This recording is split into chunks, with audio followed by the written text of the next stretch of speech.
खरे सुरू आपल्याला कदाचित माहितीच असेल की आपल्याला इथे का सगळ्यांना बोलवलेलं आहे, कारण आपल्या माध्यमातून जनतेशी बोलायचं आणि आपल्याशी देखील मला तेवढंच बोलायचं आहे. काल रात्री की आज सकाळी माझ्यावर काही गुन्हे दाखल केलेले आहेत, माझ्यासोबत माझ्या सहकार्यावर काही गुन्हे दाखल केलेले आहेत. आणि हे गुन्हे कशासाठी आहेत तर मुंबईकरांसाठी लढण्यासाठी, मुंबईकरांच्या हक्कासाठी लढण्यासाठी. जो डिलाई रोड ज्याची साधारणपणे 100 ते 120 मीटरची एक लेन गेले 10 दिवस तयार असून बंद ठेवली होती का, तर इकडच्या घटनाबाह्य खोके सरकारला उद्घाटन करायचं वेळ नाहीये. ती लेन बंद ठेवण्यात आल्यानंतर आपण पाहत असाल गेले अनेक वर्ष त्या डिलाई रोडच्या आजूबाजूच्या राहणाऱ्या रहिवाशांना आणि आजूबाजूला काम करणाऱ्या लोकांना, रोज जे आमच्या वरळीत येऊन काम करत असतात जे फ्लोटिंग पॉप्युलेशन, त्यांना अनेक वर्ष हा त्रास होता. पाठी लागून लागून आम्ही जेव्हा पहिली लेन तयार झाली तेव्हा हेच सांगितलं होतं की जर त्या दिवशी म्हणजे गणपती बाप्पाच्या पहिल्या दिवशी उद्घाटन केलं नाही तर आम्ही आमचं गणपती बाप्पाची मिरवणूक नेऊच. आणि त्यावेळी एक पालकमंत्री धावत पळत आले आणि काहीतरी नारळ फोडून गेले. हे देखील तसंच होतं. काल जर आपण पाहिलं असेल तर परवा रात्री आम्ही जेव्हा गेलो तेव्हा तिथे काही बॅरिकेड होते, ते बरोबर आम्ही बाजूला रोल बाय केले कारण ते बॅरिकेडला टायर्स होते. ते बाजूला ढकलल्यानंतर आम्ही चालत गेलो पुढे, फोटो काढले आणि रस्ता खुला झाला हे आम्ही सांगितलं.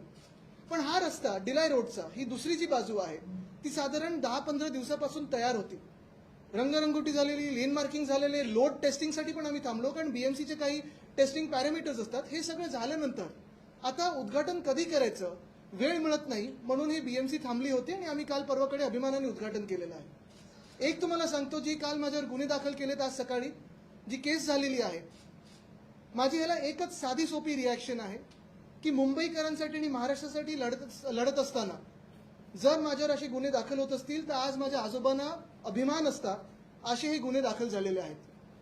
कारण मुंबई आम्ही लुटू देणार नाही, महाराष्ट्र आम्ही झुकू देणार नाही. हे जे सरकार चाललंय आपल्याला माहिती आहे, बुलेट ट्रेनमधून येणारं जाणारं सरकार आहे. बुलेट ट्रेन झाल्या हे पलीकडे जाणारं सरकार आहे. जिथे वर्ल्ड कपची फायनल होईल तिथे सरकार जाऊन बसेल आता. पण मूळ मुद्दा हाच आहे की जे काही गुन्हे दाखल केलेले आहेत, अतिक्रमण वगैरे, मला वाटतं पहिले गुन्हे जे दाखल व्हायला पाहिजेत ते जे 2 पालकमंत्री आहेत, एक बिल्डर पालकमंत्री आहेत आणि एक दुसरीकडचे पालकमंत्री आहेत, जे बीएमसी मध्ये जाऊन अतिक्रमण करून बसलेले आहेत, त्यांच्यावर गुन्हे का नाही दाखल झालेले. आणि जर गुन्ह्याचंच बोलायचं असेल तर जे प्रशासक आहेत, जे म्युन्सिपल कमिशनर आहेत, कदाचित मी ऐकतोय त्यांना बदली करून कुठे पलीकडे जायचंय, दिल्लीला जायचंय की कुठे प्रमोशनवर जायचंय. पण एकच महत्वाचा प्रश्न हाच राहतो की गेल्या 1 वर्षामध्ये जो त्यांचे भ्रष्टाचार आम्ही लोकांसमोर आणलेले आहेत, रस्त्याचा घोटाळा असेल, सॅनिटरी पॅड वेंडिंग मशीनचा घोटाळा असेल, तुमचं स्ट्रीट फर्निचरचा घोटाळा असेल, ब्युटिफिकेशनचा घोटाळा असेल, हे सगळे घोटाळे जे केलेले आहेत त्याच्यावर त्यांची सही आहे. अशा व्यक्तीला प्रमोशन मिळणार का आणि दुसऱ्या कुठच्या खात्यात घेतलं जाणार का, चौकशी का नाही झाली असून. पाहिलं असेल आपण जेव्हा कॉन्ट्रॅक्टर्सचा मी बोलत होतो रस्त्याचं, एक कॉन्ट्रॅक्टरनं त्यांना आता बाद करायला लागलेलं आहे.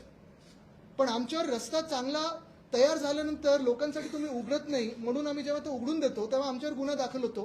पण त्या कॉन्ट्रॅक्टरवर असून गुन्हा दाखल झाला नाही किंवा त्याचं ब्लॅकलिस्टिंग झालं नाही. कोणाचं सरकार आहे? बिल्डर आणि कॉन्ट्रॅक्टरचं सरकार आहे. दुसरी गोष्ट, सॅनिटरी पॅड वेंडिंग मशीन, आपल्याला माहिती आहे ते काम थांबलेलं आहे, पण तरी देखील कॉन्ट्रॅक्टरला यांना पैसे द्यायचे का, तर 23,000चं मशीन हे 76,000 रुपयाला घेतात आणि तरी देखील अजून ब्लॅकलिस्टिंग होत नाही. स्ट्रीट फर्निचर, आम्ही हा घोटाळा आपल्यासमोर आल्यानंतर, राज्यपाल महोदयांसमोर आणल्यानंतर हे काम तरी देखील थांबलंय, पण अजूनही प्रयत्न चालू आहे की 22 कोटी त्या कॉन्ट्रॅक्टरला द्यायचे. म्हणजे गुन्हे जे सत्यमेव जयतेच्या सोबत उभे राहतात त्यांच्यावर दाखल केले जातात, पण सत्तामेव जयते किंवा कॉन्ट्रॅक्टरमेव जयते जे बोलतात त्यांच्यावर गुन्हे दाखल केले जात नाहीत. आणि म्हणूनच काल पण मी आपल्याला पाठवलं होतं, मी काल राज्यपाल महोदयांना पत्र लिहिलेलं आहे, त्याच्यात 5-6 महत्वाचे विषय मी घेतलेले आहेत. पण मला वाटतं त्या विषयांचा जो सार आहे तो एवढाच आहे की राज्यपाल महोदयांनी मुख्यमंत्री जे घटनाबाह्य आहेत, ज्यांचे आता थोडेच दिवस राहिलेले आहेत, 31 नंतर बाद होणार आहेत, त्यांना बोलून घ्यावं आणि थोडी समज द्यावी की राज्यात पण थोडं लक्ष द्यावं. नुसतं दरादरा फिरता, इतर राज्यांमध्ये तुम्ही प्रचार करायला जाता, घाणेरडं राजकारण व्यस्त असता, पण राज्यात थोडं लक्ष द्यावं. कारण 2-4 उदाहरणं तुमच्या समोर आणतो मी. पहिली गोष्ट म्हणजे आपल्याला माहिती आहे परवाकडेच नवी मुंबई मेट्रो ही सुरू झाली. पण ही कधी सुरू झाली? पत्रकार परिषदेतून मी 2-3दा विषय घेतल्यानंतर आणि एक ट्विट झाल्यानंतर कुठेही गाजावाजा न करता त्यांनी सुरू केली. पण 5 महिन्यापासून ही मेट्रो तयार होती, टेस्टिंग झालं, सगळं होतं, पण थांबली का होती?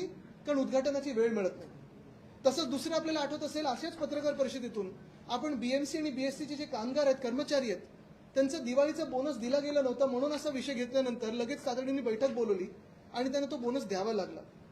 MTHL Mumbai Trans Harbour Link जेव्हा आमचं सरकार पडलं तेव्हा ही मुंबई ट्रान्स हार्बर लिंक पाडलं गेलं आमचं सरकार, तेव्हा ही साधारणपणे 85% पूर्ण होती. माझी माहिती अशी आहे की आता दाखवलं जातं की आता 95% रेडी आहे. म्हणजे तुम्ही विचार करा, 2.5 वर्षात 85%. उद्धव साहेबांनी जानेवारी 2020 मध्ये जो गर्डर लॉन्चिंग केलं होतं, प्रत्येक महिन्यात आपल्याच सोबत आम्ही जाऊन तिथे पाहणी करायचो, कुठे काही अडचण आहे का, काही अडथळे निर्माण झालेत का. 85% पूर्ण झाल्यानंतर देखील जी सप्टेंबर 2023 ची डेडलाईन होती, नुसतं उद्घाटनाची तारीख ही डिसेंबर एंडची मिळाल्यामुळे आता दाखवलं की 5% काम हे बाकी आहे. कुठचं काम हे बाकी ठेवतात? ही सरकारी पद्धत असते. एखादं उद्घाटन करायचं नसेल तर सरकारी पद्धत अशी असते की रंगरंगोटीचं काम, दिवे न लावण्याचं काम हे बाकी ठेवतात, म्हणजे ज्या दिवशी तारीख मिळते लगेच 24 तासात तुम्ही ते सगळं करू शकता. मूळ मुद्दा हाच आहे की जसं मेट्रो नवी मुंबईची ही 5 महिने बंद ठेवली, उद्घाटनाची तारीख मिळाली नाही म्हणून. MTHL हे आता मला वाटतं डिसेंबरपर्यंत बंद ठेवतील आणि काम अपुरं दाखवतील का उद्घाटनाची तारीख लेट मिळाली म्हणून. जे सरकारी कर्मचारी त्यांचे दिवाळी बोनस काही ठिकाणी दिलेत, काही ठिकाणी नाही दिलेत. अजूनही अनेक खात्यातून मला मेसेज येत आहेत की आमचं दिवाळी बोनस मिळालं नाहीये. मूळ मुद्दा हाच आहे की उद्घाटनं न करणं असेल, हे रस्ते असे बंद ठेवणं असेल, काही काही वेळा तर स्वतःच्या परिवारासाठी देखील अशी उदाहरणं आहेत, मुख्यमंत्र्यांच्या निकटवर्गीयांसाठी रस्ते बंद ठेवलेत का, तर सुरक्षेचं कारण दाखवून. हे कुठचं सरकार आहे? कोणाला न्याय मिळतो ह्याच्यात? कोणाची कामं होतात? तर फक्त आणि फक्त बिल्डर आणि कॉन्ट्रॅक्टरची कामं होतात. आणि म्हणून कालच मी राज्यपाल महोदयांना पत्र लिहून विनंती केलेली आहे की जे घटनाबाह्य मुख्यमंत्री त्यांच्या आता 1-1.5 महिना राहिलेला आहे सरकारचा कार्यकाळचा, त्यांना बोलून समज द्यावी की जेवढे दिवस सरकार आहे तेवढे दिवस कामावर लक्ष द्यावं आणि काम करावं. मला वाटतं हे 2 महत्त्वाचे विषय आज आपल्यासमोर आणायचे होते. मला विरोधकांनी आरोप केलेला आहे की अजून पुराचं काम जे आहे ते अपूर्ण राहिलेलं आहे, त्यामुळे चला ना आपण आत्ता जाऊया आणि पाहूया. आता त्यांनी सांगितलं 2 दिवसात खुले करतात.